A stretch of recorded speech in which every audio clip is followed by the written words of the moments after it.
Fala, galera! Como vocês estão? Sejam todos bem-vindos e sejam todas bem-vindas para mais um Bora Ler a Bíblia, isso mesmo! E no episódio de hoje iremos ler e estudar Eclesiastes, capítulo 1, portanto, já vão pegando suas bíblias, já vão sentando-se aí na sua cadeira, na sua poltrona, no seu sofá, se ajeitando no seu carro, no avião, na moto, onde quer que vocês estejam, vai pegando lápis, borracha, caneta, canetinha, esferográfica, post-it, enfim, tudo para marcar a sua Bíblia. Pega o seu café, seu chá, seu suco, sua água e vamos aqui ler e estudar Eclesiastes, capítulo 1.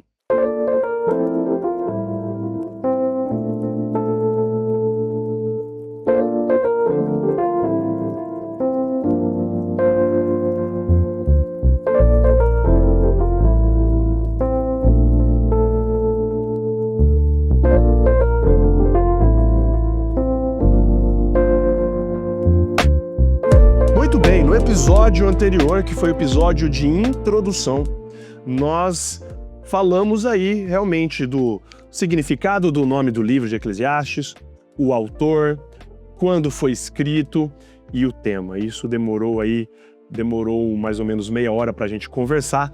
Então, se você ainda não viu e não ouviu, na verdade, a introdução, dá um pause agora, volta no episódio introdutório, que está antes desse, que é a introdução de Eclesiastes, para você não ficar perdido, para você não ficar perdida, para a gente, enfim, ter aí uma compreensão mais completa do livro de Eclesiastes. Antes da gente começar a ler, de fato, o primeiro capítulo, eu quero fazer mais uma pontuação sobre o livro de Eclesiastes. O estilo literário dele. O estilo literário dele é extremamente importante para a gente entender a principal coisa, uma das principais coisas, na verdade, que acontece, uma expressão que se repete muito aqui no livro de Eclesiastes, que é a expressão debaixo do sol. A expressão debaixo do sol acontece 35 vezes no livro de Eclesiastes. E se você acompanha o Bora Ler a Bíblia aí em episódios anteriores, sabe muito bem que a repetição no texto hebraico significa algo que devemos prestar atenção. Quando um autor repete muitas vezes o mesmo nome, a mesma expressão, ele quer chamar atenção para aquilo, ou aquilo ser o ponto de partida ou filtro, no caso aqui de Eclesiastes, que a gente deve repousar a nossa leitura. E uma coisa muito interessante que eu falei na introdução, lembra que eu pedi para vocês guardarem na memória de que Salomão, ele era casado com a filha do faraó. Obviamente, entre tantas outras mulheres que ele foi casado, ele era casado com a princesa do Egito. E Salomão também é dito lá em 1 Reis 10, que ele tinha uma relação muito estreita com o Egito. Uma relação comercial, uma relação militar, uma relação diplomática muito estreita, né? Casando-se, inclusive, né, com a filha do faraó. E por que eu tô dizendo isso? Porque a escrita e o estilo literário do livro de Eclesiastes, ele se aproxima muito do estilo de sabedoria, do escrito de sabedoria egípcio, antigo. Isso é muito interessante. Por exemplo, quando ele fala, né, ele debate com o seu eu interior, provocando ele provoca essa tensão, ele discute com ele mesmo. Salomão, ao longo do livro de Eclesiastes, ele discute com ele mesmo. E esse tipo de literatura, de sabedoria, vinha da sabedoria egípcia antiga. E, inclusive, essa expressão debaixo do sol é uma expressão idiomática do egípcio antigo, que ele quer representar essa expressão debaixo do sol, além da literalidade do astro, do sol, das coisas que estão acontecendo aqui no planeta Terra, e isso é muito interessante a gente pontuar. Quando a gente lê a expressão debaixo do sol, que Salomão usa diversas vezes, ele está querendo dizer o quê? Da perspectiva do ponto de vista nosso, aqui, literalmente debaixo do sol.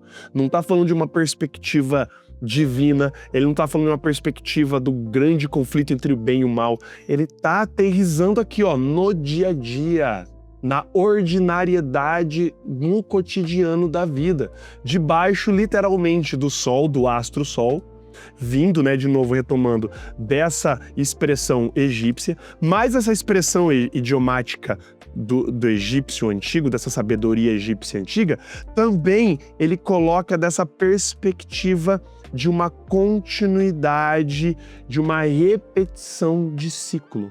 E a gente vai ver isso lá pra frente, né? A gente vai ver daqui a pouco que fala que há uma novidade aqui, existe uma novidade aqui. Salomão fala assim, não, cara, não existe nada de novo.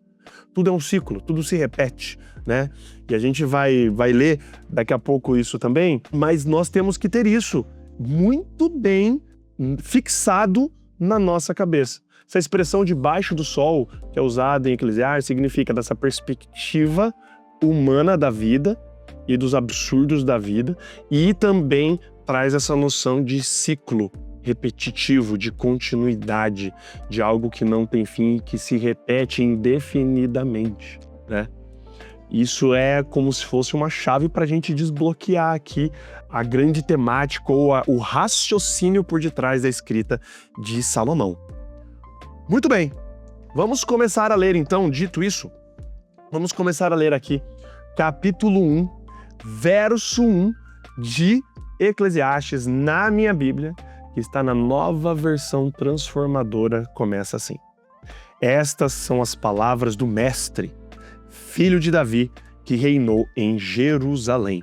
Uma pausa rapidinha aqui, eu já falei, né? Palavras do Mestre, o Mestre do hebraico aqui, Kohelet, que significa pregador, aquele que é orador, aquele que junta a assembleia, que é o nome em hebraico do livro de Eclesiastes. É que ele se identifica como filho de Davi e que reinou em Jerusalém. E nós chegamos à conclusão ali, né? E chegaremos também, espero que você também chegue à conclusão, de que o autor, que ele vai dar pistas, inclusive aqui no primeiro capítulo já de cara, e no segundo capítulo, enfim, ao longo de todo o livro de Eclesiastes, de que o autor, esse mestre, esse orador, esse Kohelet é Salomão. Que inclusive fica mais uma curiosidade aqui, não sei se vocês sabiam que esse não era o único nome de Salomão.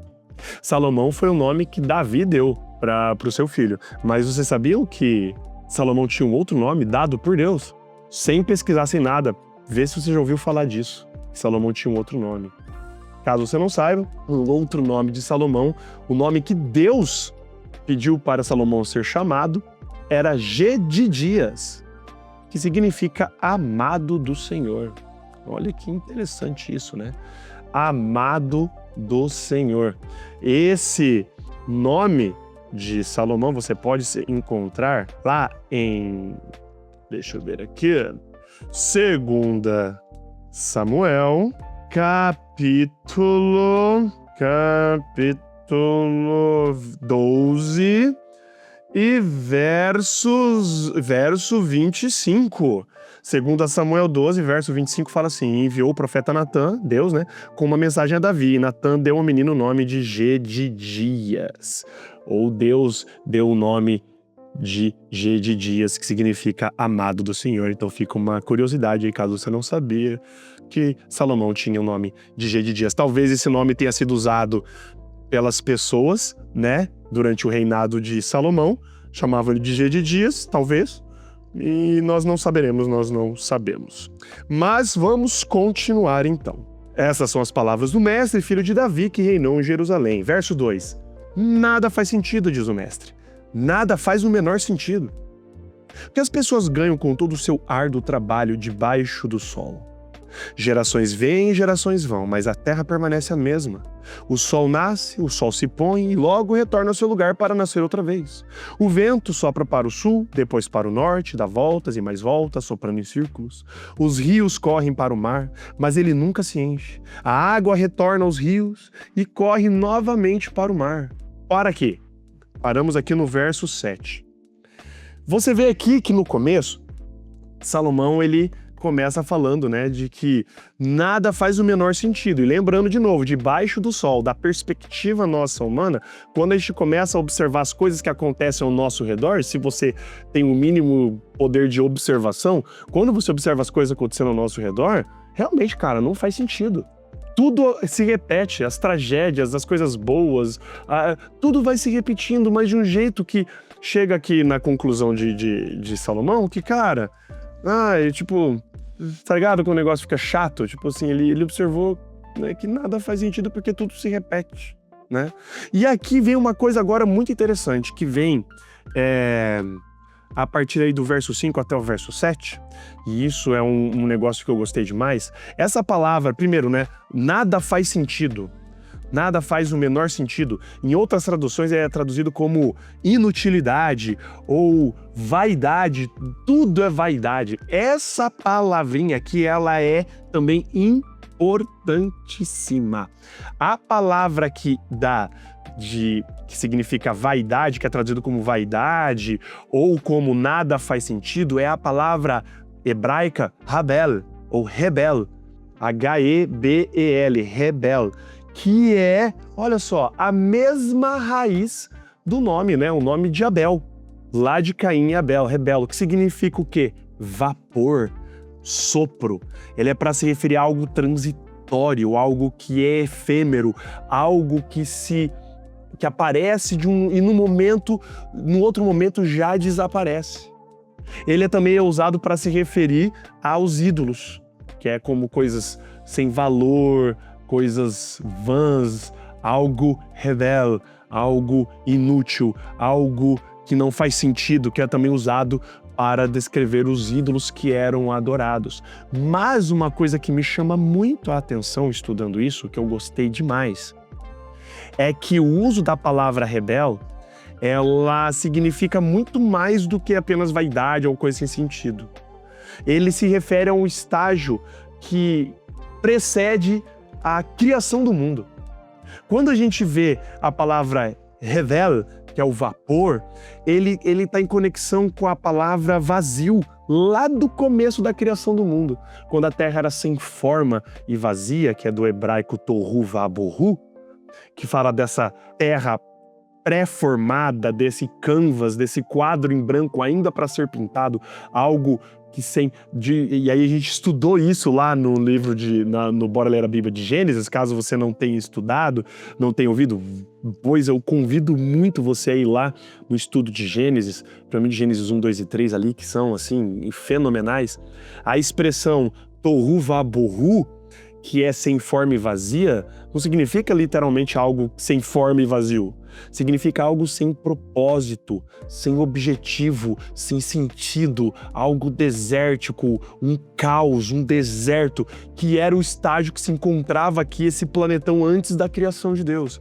E a palavra revel, ela é usada e ela é associada com essas expressões, sem forma, vazio, o abismo, né? E o livro de Isaías fala sobre essa palavra, ele associa essa palavra sem forma e vazia também com a palavra vaidade, que está lá em Isaías 49, verso 4. E o livro de Eclesiastes usa muito isso, né? Então, assim, é muito interessante quando a gente coloca sobre essa perspectiva de que nada faz sentido, a palavra da vaidade, nada faz sentido, revela, que remete a esse sem forma e vazio de Gênesis.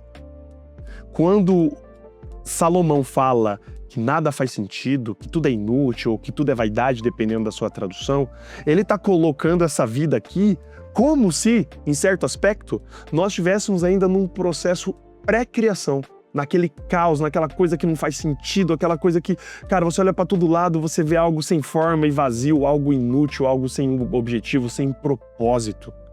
Isso é muito interessante, eu gosto demais dessa perspectiva, eu gosto demais dessa interpretação do sem forma e vazio. Por quê? Porque quando você vê, e a gente leu aqui, né, ele fala sobre o sol, ele fala sobre o vento, ele fala sobre os rios, né? Cara, isso é muito interessante, porque ele segue basicamente a estrutura de Gênesis 1 da criação. tá falando primeiro do sol, aí depois ele fala de ventos, depois ele fala dos rios, do mar, depois... Cara, e ele segue essa linha, que é uma linha da criação de Gênesis 1, e ele segue aqui a mesma estrutura, dizendo que nada disso faz sentido, como se, de certa forma, ao se olhar pela perspectiva debaixo do sol, humana, nós nos encontrássemos ainda num estágio pré-criação do mundo. Algo sem forma, vazio, efêmero, algo que é vapor, algo que está aqui, daqui a pouco não está mais. Esse ciclo infinito de coisas inúteis. O autor, Salomão, enxerga isso como um estágio quase pré-criação do mundo.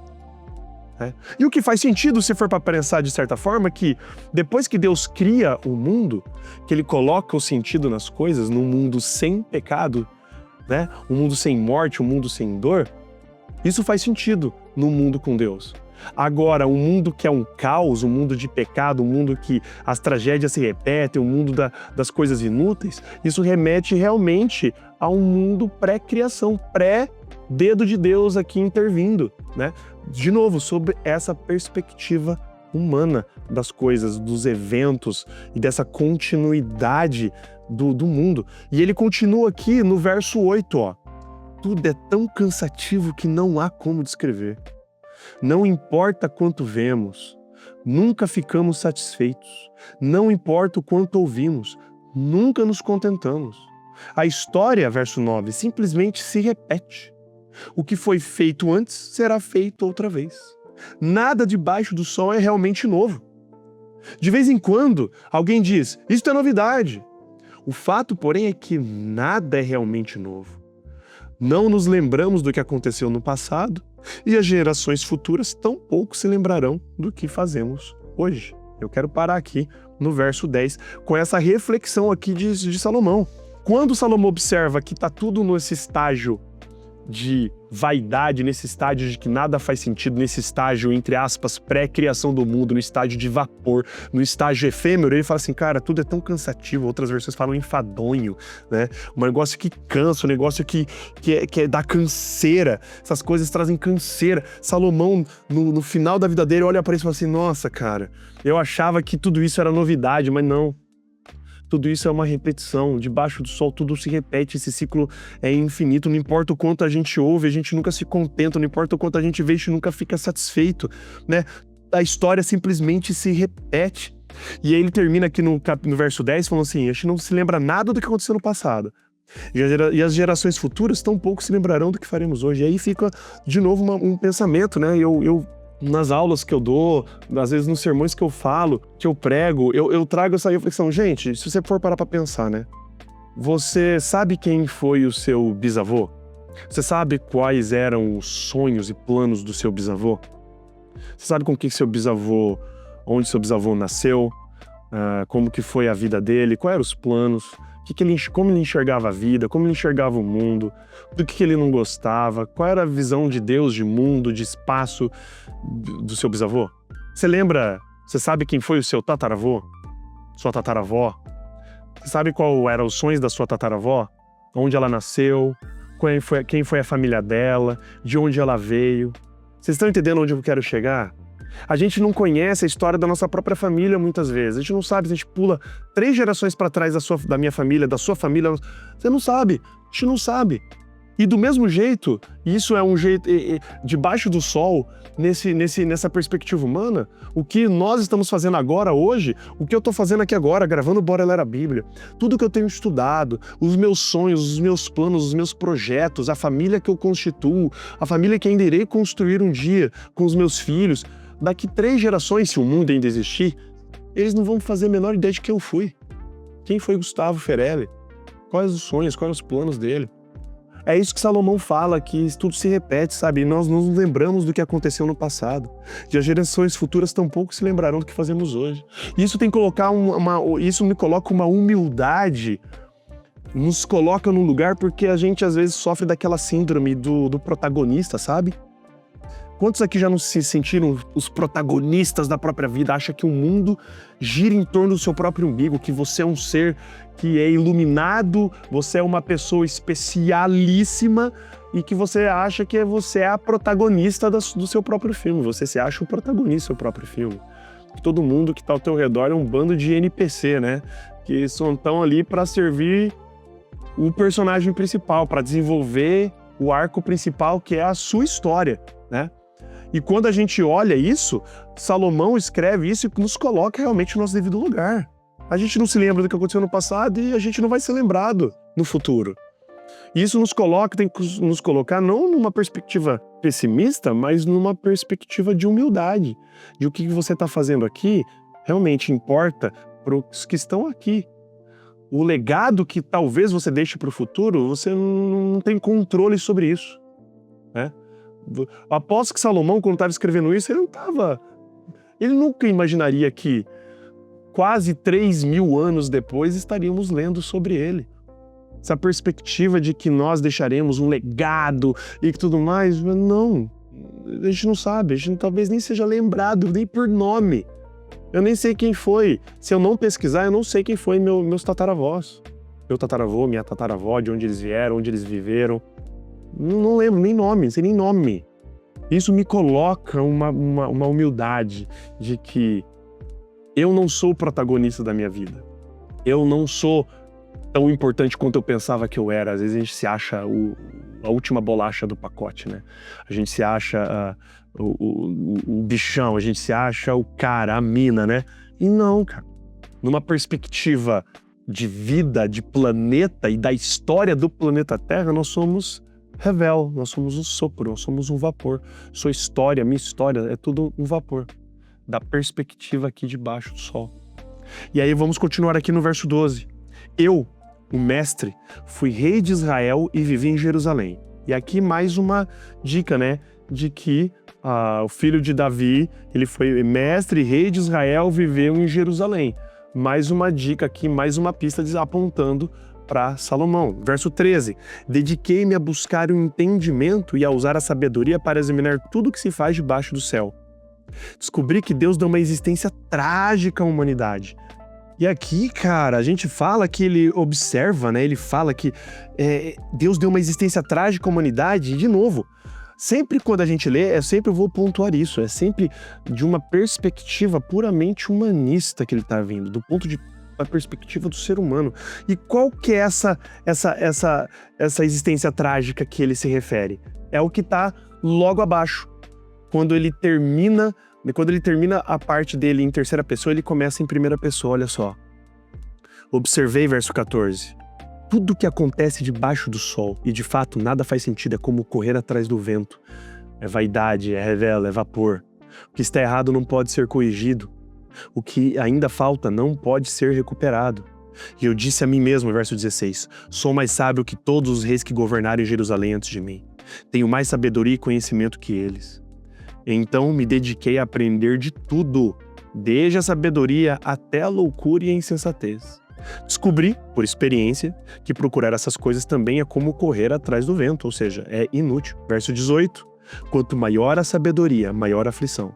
Quanto maior o conhecimento, maior a tristeza.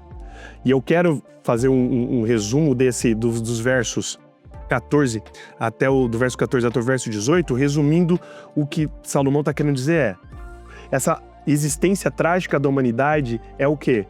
É que você pode ser a pessoa mais sábia de todas. Você pode se dedicar ao conhecimento, ao estudo. E ele fala, né? Ele dedicou desde a sabedoria e até a loucura e insensatez. Ele não, depois de ver, ele não negou nada. O que ele queria fazer, ele fez. Certo e errado. E ele percebeu que debaixo do sol, ele percebeu que tudo isso não pode ser corrigido. Não adianta. Que adianta você saber? E aí, e a conclusão é isso, né? Que ele fala, quanto maior sabedoria, maior a aflição. E quanto maior conhecimento, maior a tristeza. Por quê? Porque de uma perspectiva meramente, puramente humana, você vai ter conhecimento, você vai ter sabedoria, e esse seu conhecimento, essa sua sabedoria, esse tempo desprendido, correndo atrás de sabedoria e conhecimento com um foco puro e simplesmente humano, não vai servir para nada. Por quê? Porque nada que está errado pode ser corrigido, conforme o verso 15 fala, e o que ainda falta não pode ser recuperado. Não adianta você ter esse conhecimento, não adianta você ter essa sabedoria, sabendo que essas coisas não podem ser corrigidas, não podem ser, remediadas. E isso traz aflição, isso traz tristeza. Sabendo que você pode ser o maior PhD na tua área, você pode... O que adianta? Não faz o menor sentido, porque o trágico da vida, o que realmente importa, não pode ser corrigido. É quando você faz aquelas suas resoluções, aquelas promessas de ano novo, tipo... E aí? O que essas promessas te colocam mais perto de realizar alguma coisa? O que isso significa, Os planos que a gente faz e tudo mais, de um ponto puramente humano. É tudo sem sentido, é tudo vaidade. Você pode ser a pessoa mais bem-sucedida no seu trabalho, você pode ser o cara mais famoso, você pode ser a mina mais influente na sua roda de amigos, você pode ser, enfim, debaixo do sol. Tudo isso, Salomão chega à conclusão, é inútil. É como correr atrás do vento. Não faz o menor sentido. Quanto maior sabedoria, maior aflição. E quanto maior conhecimento, maior a tristeza. Porque a gente chega à conclusão de que tudo isso, de todas essas ferramentas e toda essa experiência que você passou, não vai servir para nada. Você não vai conseguir corrigir. A gente tem aquele ímpeto quando é jovem que já acha que vai mudar o mundo, Salomão tinha esse ímpeto quando era jovem. A gente vê o livro de Provérbios, a gente lê o livro de Cantares, ele na juventude dele. Agora ele chega como um rei aqui sábio, no final, quase no fim da vida, falando assim, cara, eu achei que eu ia mudar o mundo, mas na verdade tudo que eu fiz foi correr atrás do vento. Não mudei nada, não corrigiu nada, tudo é a mesma coisa, tudo que aconteceu vai se repetir, nada de novo embaixo do sol, ou nada de novo debaixo do céu. Essa é a conclusão do capítulo 1, essa busca desenfreada e sem propósito, o conhecimento por si só, as experiências por si só, elas são inúteis e traz tristeza e traz aflição, porque não trazem uma solução. É algo que, cara, eu dou risada porque... Enfim, é rir pra não chorar, Porque do ponto de vista do ser humano, a gente não consegue corrigir nada. A gente pode remediar problemas, mas as questões e os problemas fundamentais da existência, que nós iremos ver mais pra frente no livro de Eclesiastes, esses não são solucionados com trabalho, com o acúmulo de conhecimento, experiências, nada disso é solucionado através disso. E isso, Salomão termina e conclui o capítulo 1, que isso traz aflição e isso traz tristeza. Obviamente, graças a Deus, esse não é o fim, mas é o fim do episódio de hoje. Então, é isso. Ficamos por aqui. Lembrando que, por favor, se você está ouvindo isso pela primeira vez, por favor, se inscreva aí no nosso canal. Estamos em todas as plataformas de podcasts, as conhecidas. Estamos no Apple Podcasts, estamos no Spotify, estamos no Deezer, estamos na Amazon, estamos em todas as plataformas que existem para podcasts. Então se inscreva, fale desse projeto para outras pessoas, compartilhe Bora Ler a Bíblia com seus familiares, aqueles que têm um interesse de estudar a Bíblia de um jeito mais profundo e diferente. Compartilha, gente. Me sigam nas redes sociais. Eu estou, basicamente, a minha rede social hoje que eu mais estou presente é o Instagram, que é o @gustavo.ferelli, e também no TikTok. Procure lá também por Gustavo.ferelli. É isso, meus queridos. Até o próximo episódio de Eclesiastes, capítulo 2, hein? Não percam e também não fiquem tristes, porque para todas as coisas debaixo desse sol existe uma solução. Valeus e faloos!